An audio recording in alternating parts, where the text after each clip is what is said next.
Halo teman-teman semua, apa kabar hari ini? Semoga kalian dalam keadaan sehat dan tetap semangat.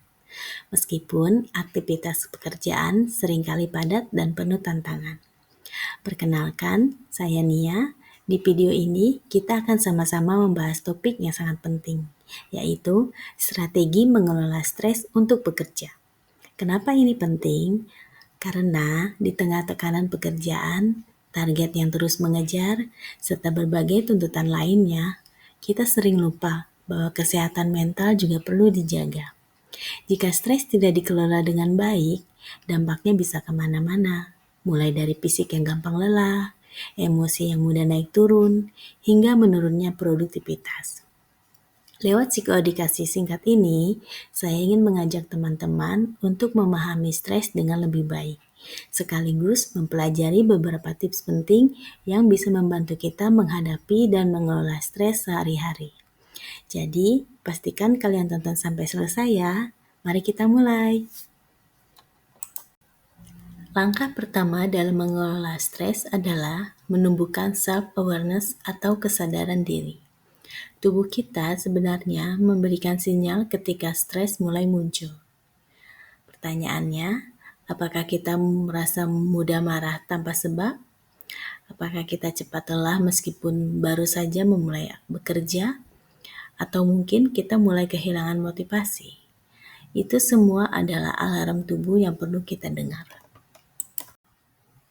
Setelah kita menyadari sinyal-sinyal stres tersebut, cobalah mencari aktivitas yang membuat kita flow, yaitu kegiatan yang membuat kita sepenuhnya fokus dan tenggelam di dalamnya. Contohnya bisa berupa mendesain presentasi, melakukan mindful breathing sejenak di meja kerja untuk menenangkan pikiran dan menajamkan fokus, atau mengerjakan tugas yang memang membutuhkan perhatian penuh. Aktivitas-aktivitas ini membantu kita tetap hadir atau stay present, sehingga pikiran teralihkan dari sumber stres yang tidak perlu. Selanjutnya, buatlah rencana tindakan dengan mengalokasikan waktu khusus untuk setiap aktivitas atau tugas. Dengan begitu, kita bisa bekerja lebih efisien dan terarah. Langkah pertama, identifikasi waktu. Audit jadwal Anda. Luangkan waktu sejenak untuk meninjau kalender kerja, to-do list, serta kebiasaan harian selama bekerja. Kira-kira aktivitas apa aja yang paling sering menyita waktu? Contoh sederhana, sering tanpa sadar saat jenuh atau butuh jeda, kita buka media sosial. Niatnya sebentar, ternyata sudah lewat 5-30 menit. Sama halnya saat keasikan ngobrol di pantry, buka belanja online, atau baca berita yang tidak berkaitan dengan pekerjaan. Padahal, aktivitas-aktivitas kecil yang kelihatannya cuma sebentar ini, kalau dikumpulkan bisa memakan waktu produktif kita hingga 1-2 jam sehari. Mengidentifikasi aktivitas yang tidak produktif ini membantu kita menata ulang waktu dengan lebih bijak. Kita bisa mengurangi kebiasaan yang tidak mendukung target kerja atau perkembangan karir kita. Jadi, yuk kenali betul bad habit dalam manajemen waktu kita sendiri, supaya bisa kita atur ulang. Selanjutnya, belajar memprioritaskan.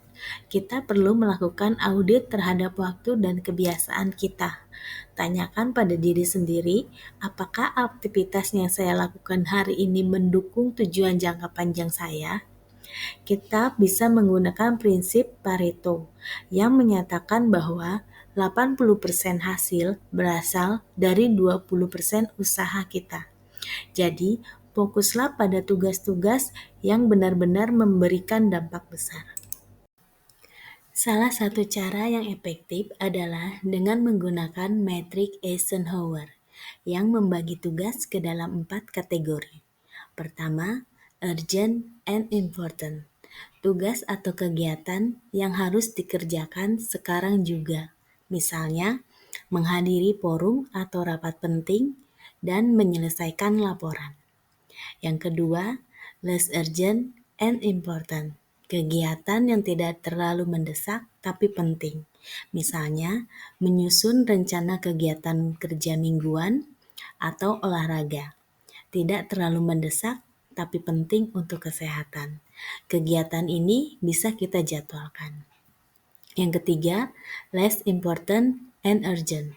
Kegiatan yang bisa kita jadikan teamwork atau delegasikan ke orang lain.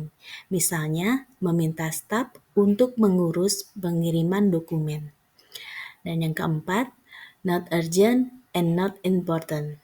Aktivitas yang tidak produktif. Misalnya, terlalu lama scroll media sosial saat jam kerja, membuka e-commerce untuk belanja pribadi, atau ngobrol santai terlalu lama di pantry. Dengan cara ini, kita tahu tugas mana yang harus dikerjakan segera, mana yang bisa dijadwalkan, dan mana yang bisa didelegasikan atau dihilangkan. Seringkali kita merasa multitasking bisa membuat pekerjaan selesai lebih cepat.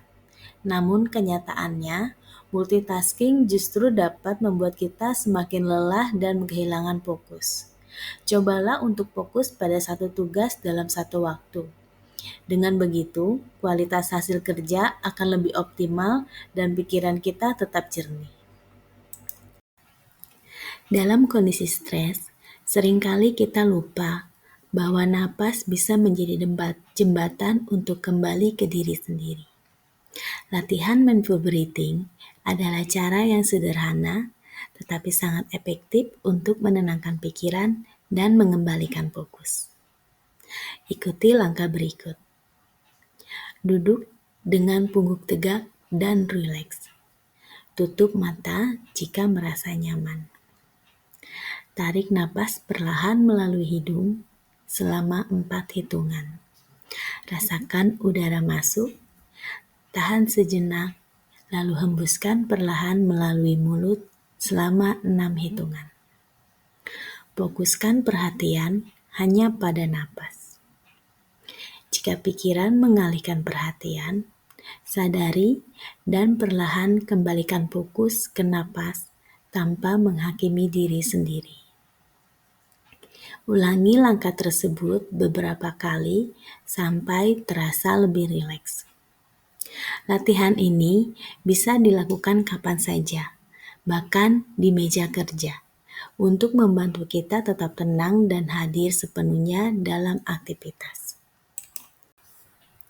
Teman-teman, semoga melalui video ini kalian mendapatkan wawasan baru tentang bagaimana mengenali tanda-tanda stres, memilih aktivitas yang bisa membantu menenangkan pikiran, serta mengatur waktu dengan lebih bijak.